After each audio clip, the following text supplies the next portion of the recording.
Ayan na yung tortang talong. Matinding pa ang kailangan ng ulamin. Kukunin natin yung madungis.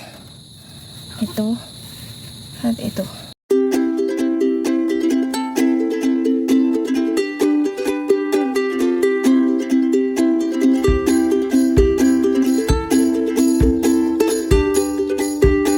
Ayan guys, may nakuha ko kaninang 3 talong.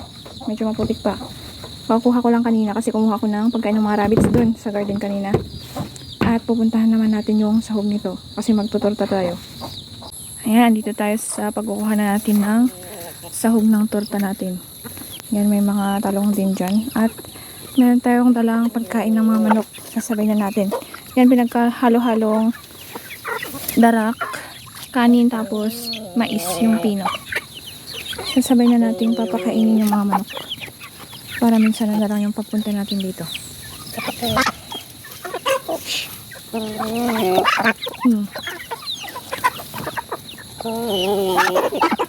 Lagay natin dun sa kainan nila.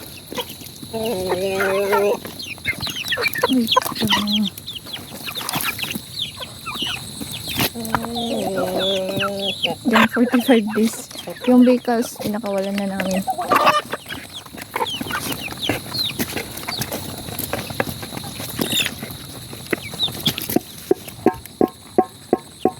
Ayan, sana mabusog sila.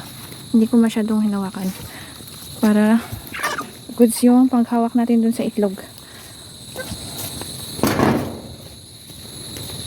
Yan, dito natin kukunin yung ilalagay nating itlog sa tortang talong. Ayan.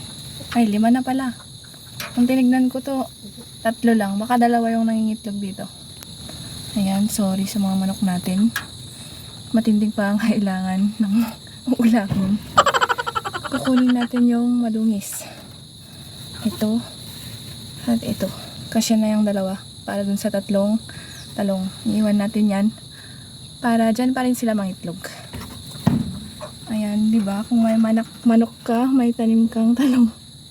Solve ang hapunan. Ayan. Kuha na natin.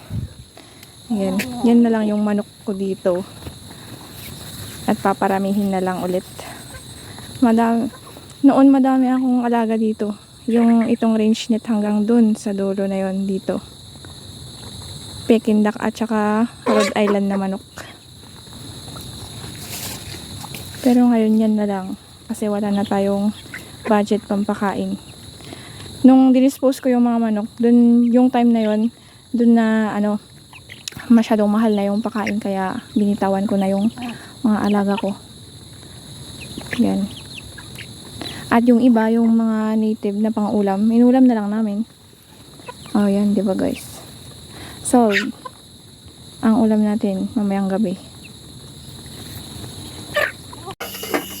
Ayan na, yung tortang talong. 3 talong, 2 itlog. Kain na.